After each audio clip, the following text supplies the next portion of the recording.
그래서 여러분들이 감사하면 하나님의 은혜가 쏟아지고 축복이 쏟아지는 것을 믿으시기 바랍니다. 그런데 하나님이 우리에게 은혜를 주셨을 때 하나님이 사람을 통해서 환경을 통해서 우리에게 은혜를 주시잖아요.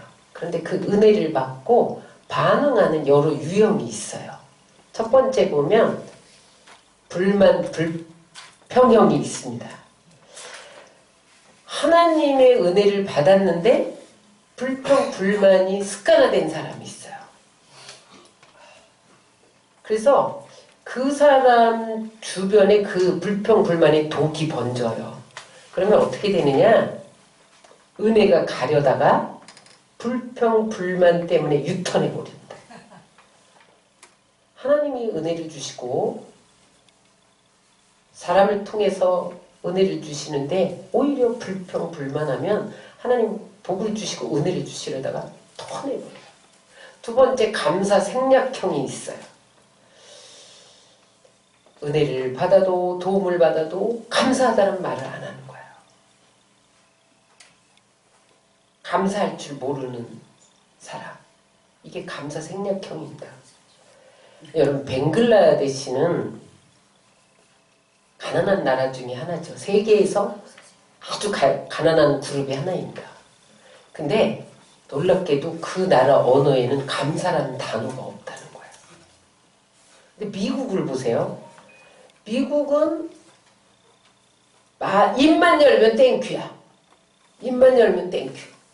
벵글라데시는요, 세계에서 못 사는 그룹에 들어가고 입만 열면 땡큐하는 미국은 세계를 손에 쥔 부유한 나라, 강력한 나라가 된 것을 볼 수가 있습니다. 여러분, 감사하면 은혜가 쏟아지는 거예요. 복이 임하는 거예요. 사도 바울은 로마서 1장 12절에 하나님을 알되 하나님으로 영화롭게도 아니하며 감사치도 아니하고 이렇게 말하고 있어요. 무슨 말이냐? 하나님을 알고 하나님의 은혜도 받았는데 하나님을 영광 돌리지도 않고 입으로 감사치도 않는 자는 은혜를 모르는 자고 믿음이 없는 자라는 거예요. 그 사람 입에서 얼마나 감사가 넘쳐 흐르냐, 그것으로 그 믿음을 측정할 수 있어요. 세 번째, 입술 감사형이 있습니다. 감사는 하는데 입술로만 해요. 이걸 립 서비스라고 그래요. 그래서 입으로는 감사해요, 감사해요. 근데 삶으로 감사하지 않아. 생활로 감사하지 않아. 감사의 생활이 없어요. 네 번째, 기분 감사형이 있습니다. 기분이 좋으면 감사해. 기분이 나쁘면 아무리 은혜를 받고 도움을 받아도 감사 안 해. 조건형 감사형이 있습니다. give and take야. 만약에 이렇게 해주시면 이만큼 감사하겠습니다. 조건을 걸어서 감사하는 사람. 있음으로 감사하는 사람이에요. 이런 사람은 직장 주시면 감사하겠습니다. 사업 축복해 주시면 감사하겠습니다. 병 낫게 해주시면 감사하겠습니다. 시험 잘 치르면 감사하겠습니다. 주어진 것에만 감사해요. 이런 감사에는 위험성이 내포되어 있습니다. 감사의 조건이 사라지면 감사하지 않아요. 은혜 감사형이 있습니다. 항상 감사하고 쉬지 않고 감사하고 범사에 감사하는 사람. 늘 베푸신 은혜를 돌아봐. 그래서 믿음의 눈을 크게 뜨고 내 삶의 뒤안길에서 늘 나를 스치고 지나갔던 하나님의 흔적을 발견합니다. 그래서 그것들을 헤아려 하나씩 하나씩 감사하는 사람. 이 사람이 은혜 감사형입니다. 감사는요, 성숙한 그리스도인의 삶의 열매예요. 감사를 얼마큼 하느냐, 그 감사에 따라서 그 사람이 성숙한 그리스도인이냐 미숙한 그리스도인이냐가 결정됩니다. 아무리 현재가 어려워도 불평을 멈추고 앞으로 이 현재의 상황을 뛰어넘어서 일하실 하나님을 바라보면서 감사한 사람, 그러한 사람이 성숙한 감사인입니다. 성숙한 감사는요, 언제나 나의 생사복은 하나님이 주관하신다, 그렇게 믿는 사람이에요. 많은 사람들이 내가 내 삶을 주장하고, 내가 기분 나쁘면 안 하고, 기분 좋으면 하고, 그러지 않고 하나님의 역사를 바라보고 하나님 섭리를 믿고 그 뜻을 기다리며 감사하는 사람이 성숙한 감사입니다. 오늘 하박국 선지자는 하나님의 놀라운 구원의 섭리와 은혜를 발견하고 감사하고 찬양하는 기도입니다. 그러면 성숙한 감사는 어떤 감사인가? 오늘 하박국서를 통해서 들려주시는 하나님의 말씀을 통해 여러분 우리 모두가 성숙한 감사로 나가시기를 주의 이름으로 축원합니다. 첫 번째 성숙한 감사는 따라하세요. 비록 더딜지라도 감사. 주전 609년에 바벨론이 아수르를 점령했어요. 그랬더니 애굽이 아수르를 도와야지. 그런데 애굽이 아수르를 도우려면 유다를 통과해야 돼요. 그러니까 유다를 쳐 올라왔어요. 그러니까 그때 요시야 왕이 무깃도에 나가서 그 애굽과 싸우다가 전사합니다. 그때 요시야 왕은 어떤 왕이에요? 종교개혁을 일으켜서 신앙적으로 도덕적으로 바로 세운 왕입니다. 그래서 요시야 왕이 종교개혁을 일으키니까 사회가 안정되어지고 경제가 부흥됐어요. 그런데 그 요시야 왕이 전사하니까 유다가 걷잡을 수 없는 혼란에 빠져들게 돼 있어요. 근데 이제 요시야 왕이 죽으니까 다음 왕이 누구냐면 여호아스 왕이에요. 여호야김 왕이에요. 그런데 이 왕들은 하나님의 말씀을 떠난 왕이었어요. 그래서 불의를 행하고 우상을 숭배하고 불법을 행하고 그랬어요. 그러니까 그때에 하박국 선지자가 이 혼란한 그 나라의 그 국면을 대하면서 하나님 앞에 질문하는 거예요. 하나님, 요시야 왕처럼 신실한 왕이 왜 전사해서 죽습니까? 하나님이 살려줘야지. 전쟁이 났을지라도 살려줘야지. 왜 죽습니까? 대답해 보세요. 하나님, 부패한 지도자들이 우상을 숭배하고 불법을 행하는데 왜 심판하지 않고 있습니까?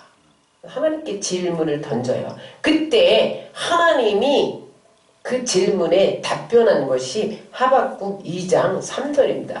시작. 묵시는 정한 때가 있나니 그 종말이 속히 이르겠고 결코 거짓되지 아니하리라. 비록 더딜지라도 기다리라.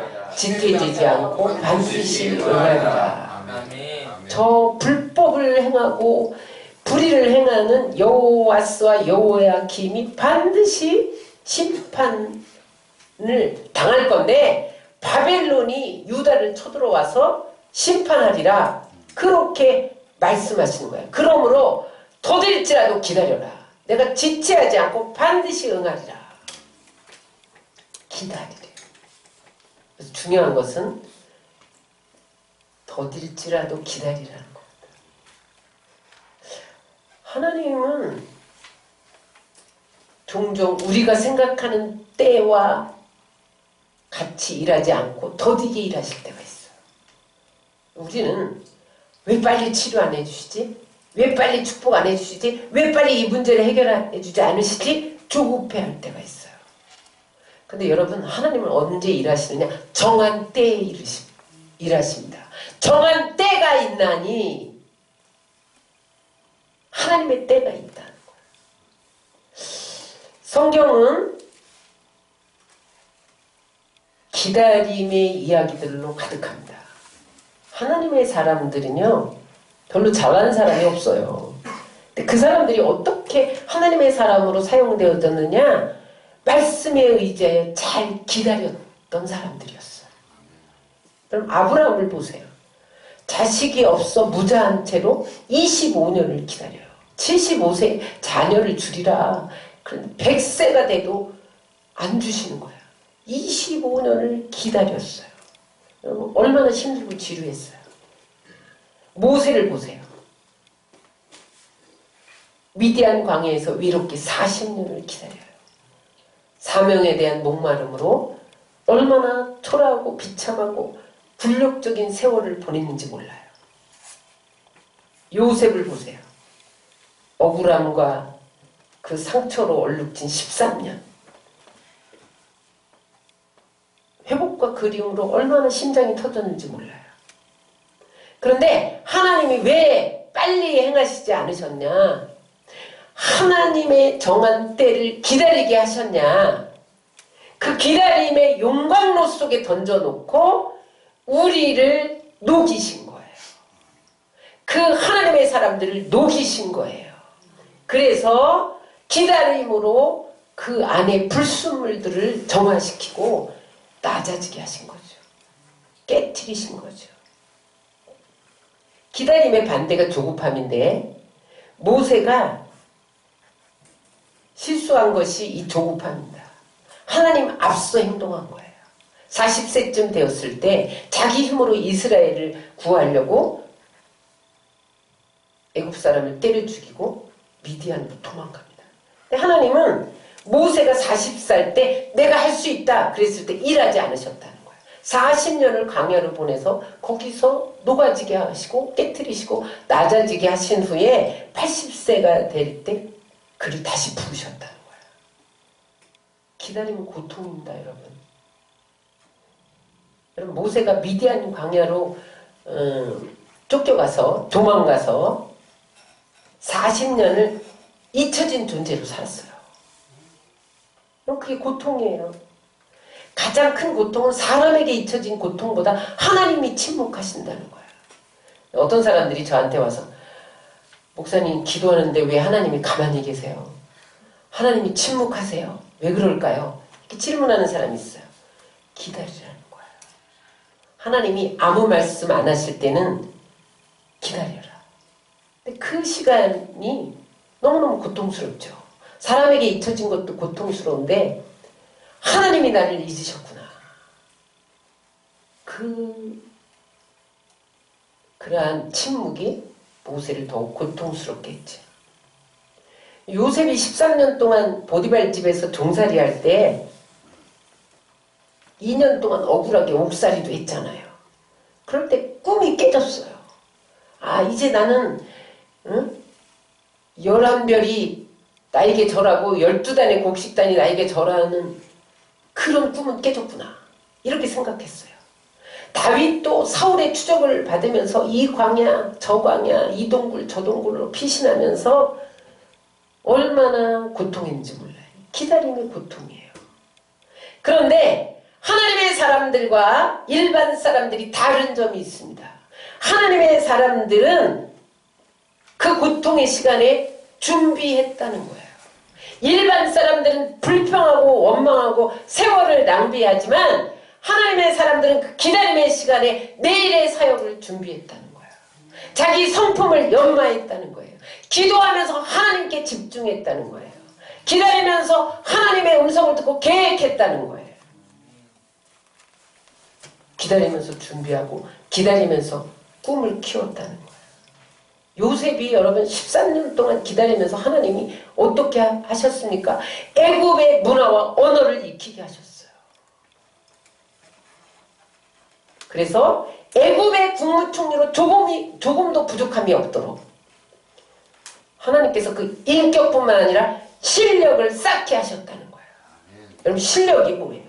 일을 감당할 수 있는 능력입니다. 근데 이 실력은요. 인격적인 감화력을 겸한 능력이어야 돼요. 아무리 이론적으로 능력이 있어도 인격적으로 잘못되어 있으면 실력 있는 사람이 아닙니다.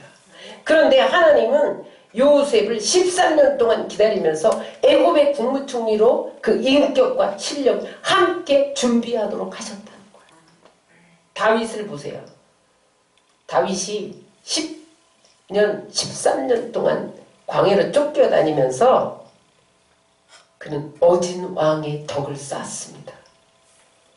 400명 아들남 동굴에서 만난 불량자들을 다루면서 원수까지도 품을 수 있는 아름다운 인품을 준비한다. 여러분, 하나님의 사람들은 기다리면서 하나님의 역사를 기대했어요. 그러는 동안 하나님은 어떻게 하셨느냐? 자기 사람을 위해 역사의 무대를 준비하셨어요. 모세가 40년 동안 기다리면서 준비하니까 하나님 40년 동안 뭐 하셨게요? 모세만 기다리게 하셨게요? 그렇지 않았어요. 모세를 지명수배령을 내린 사람들 다 데려갔어요. 흔적도 없이 사라지게 했어요. 그 다음에 바로를 굴복시킬 10가지 재앙을 준비하셨어요. 뿐만 아니라 200만 이스라엘이 건널 홍해 밑에 길을 준비하고 계셨어요. 기다리면 낭비가 아닙니다. 기다림은 하나님의 사람이 미래를 준비하시는 하나님께 시간을 드리는 거예요. 우리가 기다리는 동안, 우리가 준비하는 동안 하나님도 준비하고 계시다는 거예요. 때가 차면, 정한 때가 되면 하나님이 순식간에 일하십니다. 하나님은 때를 주관하신 분이잖아요. 헬라어의 때는 카이로스와 크로노스가 있어요. 성경에는 여기에 하나가 더 추가됩니다. 크로노스의 때는 일상적인 시간이에요. 지금 평범한 시간. 지금 시간이 흘러가요. 오늘 제가 3시에 일어났는데 벌써 11시 반이 됐어요. 이것을 크로노스라고 그래. 그냥 흘러가는 시간. 일상의 시간, 평범한 시간. 카이로스는 뭐냐면 하나님이 개입하는 시간이에요.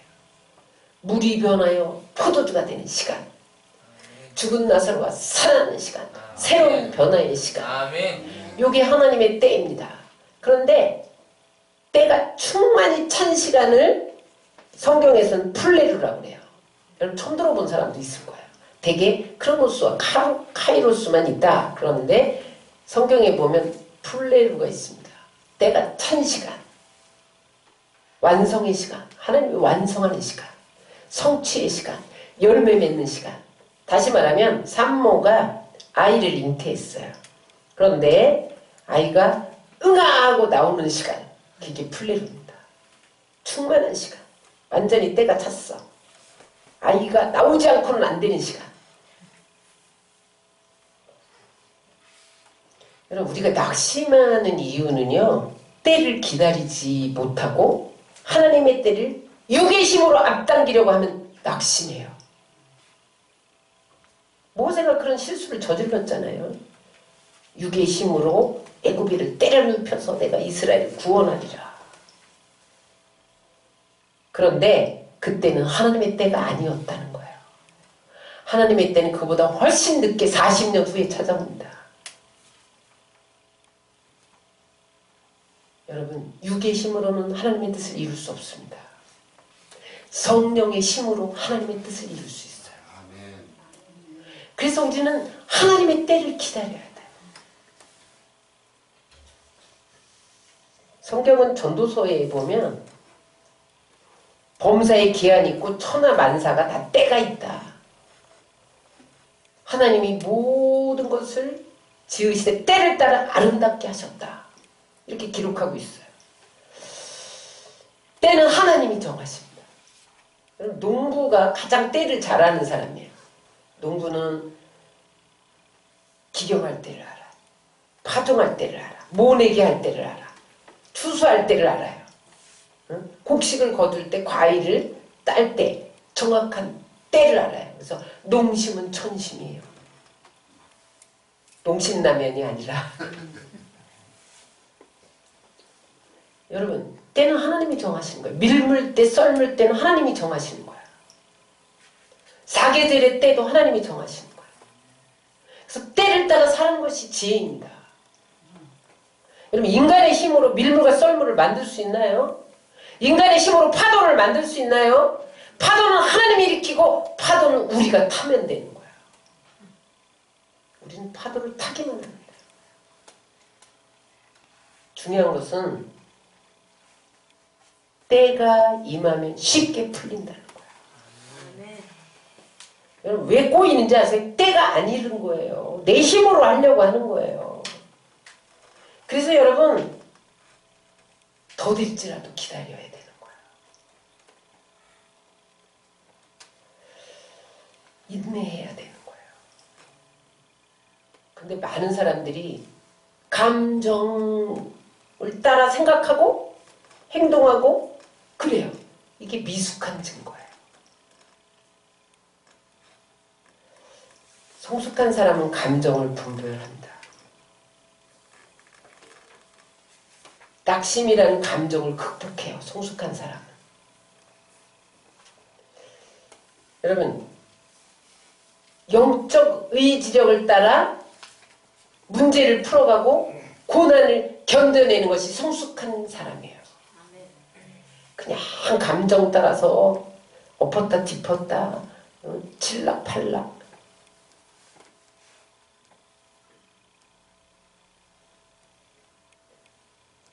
하나님이 더디게 역사할 때 내가 원하는 결과가 나오지 않을 때 우리는 어떻게 해야 되나요?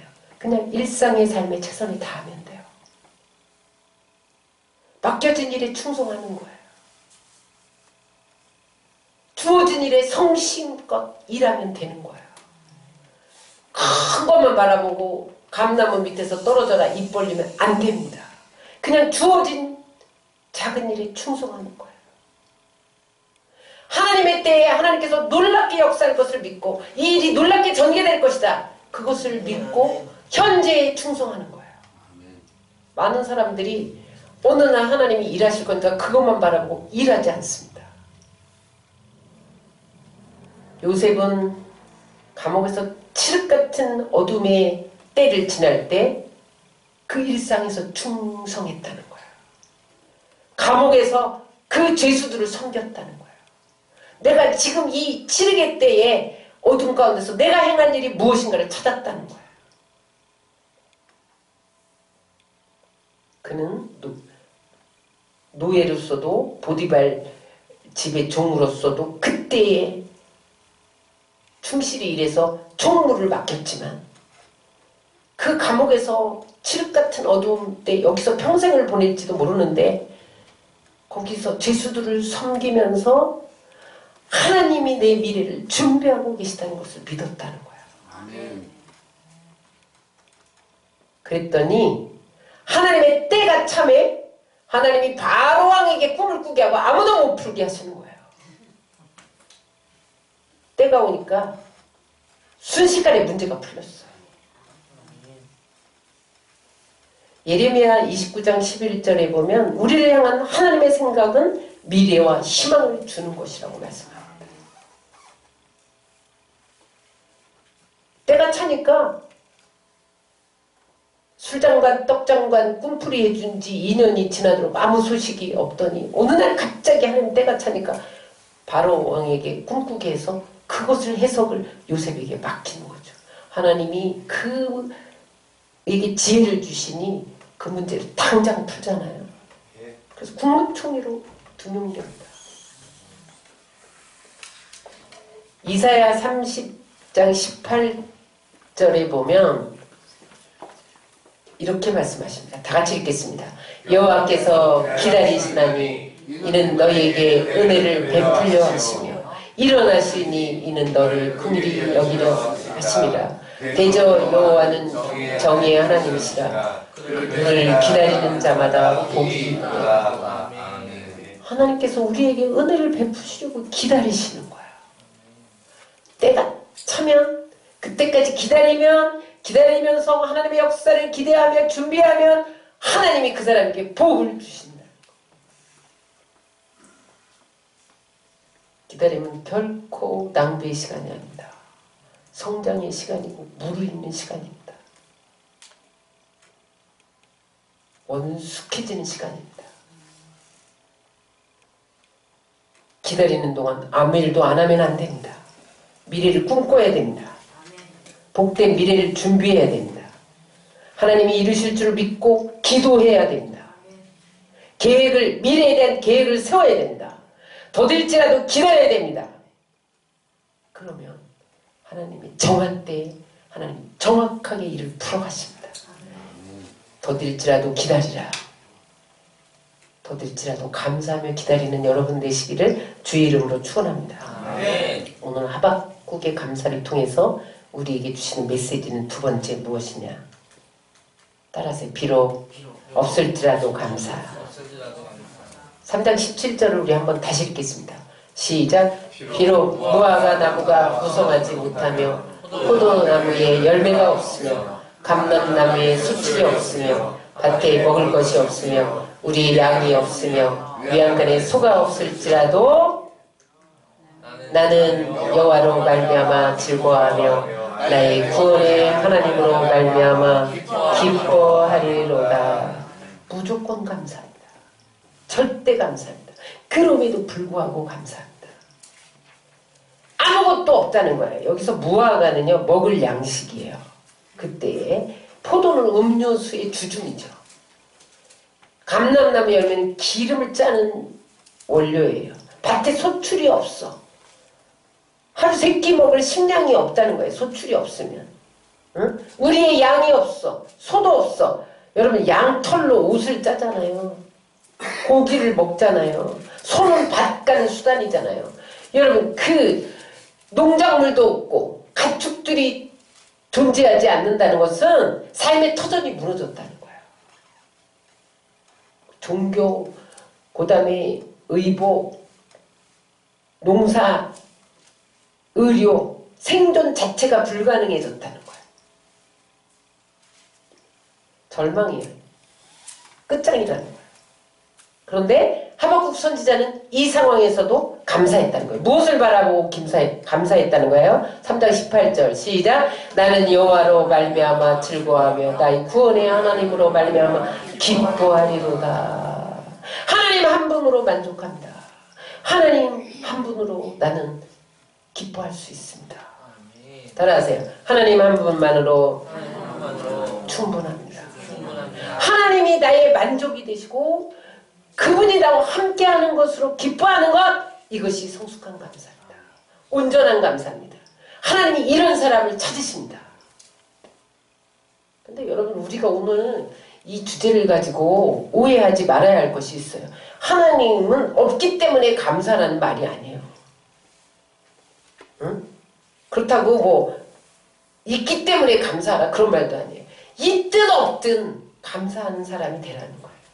지금 나의 현재의 현실, 현재의 이 상태에서 넘치는 감사를 하라는 거예요. 그게 비록 없을지라도의 감사입니다. 그렇게 하박국 선지자가 아무것도 없을지라도 감사했더니 하나님이 그 감사하는 자에게 어떠한 축복을 주셨느냐. 3장 19절입니다. 시작. 주 여호와는 나의 힘이시라. 나의 발을 사슴과 같게 하사 나를 나의 높은 곳으로 다니게 하시리로다. 무슨 말이냐면 사슴은요 험악한 산악지대에서 민첩하고 빠르게 달리시는 동물이에요. 아무리 산이 험해도 여러분 아주 민첩하고 빠르게 산을 키어오릅니다. 높은 곳으로 뛰어다닐지라도 피곤하지 않아요. 힘들어하지 않아요. 이게 사슴이에요. 여러분 우리가 더딜지라도 감사하고 지금 당장 빨리 하나님의 응답이 주어지지 않을지라도 감사하고 아무것도 없을지라도 감사하면 하나님이 우리의 발을 사슴의 발같이 해주신대요. 무슨 말이에요? 우리로 하여금 높은 곳을 다니게 한다는 거예요. 우리가 세상 속에서 살지만 그들과 구별되게 높여주신다는 거예요. 아멘.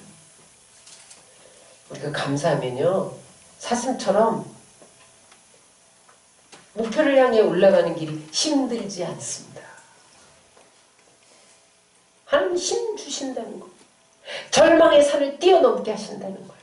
슬픔의 산을 뛰어넘게 하신다는 거예요. 승리의 자리에, 영광의 자리에 우뚝 세워주신다는 거예요.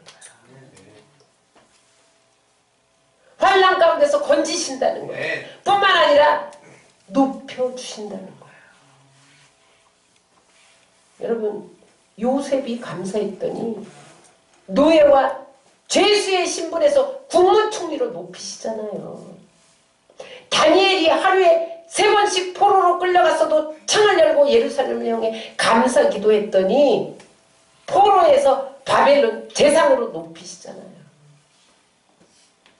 하만이, 여러분, 하만이 이스라엘 민족, 유대 민족을 말살시키려고 자객이 덜하지 않은 모르드게를 장대에 달려고 그렇게 음모를 꾸몄을 때 모르드게가 감사했더니 그 죽음에서 건지시고 이스라엘 민족을 살리시잖아요. 베드로전서 5장 10절을 다 같이 읽겠습니다. 시작. 모든 은혜의 하나님 곧 그리스도 안에서 너희를 부르사 자기의 영원한 영광에 들어가게 하시니가 잠깐 고난을 당한 너희를 친히 온전하게 하시며 굳건하게 하시며 강하게 하시며 털을 견고하게 하시리라. 하나님이 높이면 낮출 자가 없는 거예요.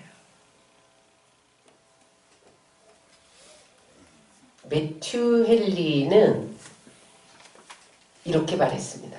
다 같이 읽겠습니다. 감사는 더하기와 같아서 모든 것에 감사하면 거기에 하나님의 축복들이 더해진다. 반대로 원망과 불평은 회기와 같아서 있는 것까지 빼앗기고 없어진다.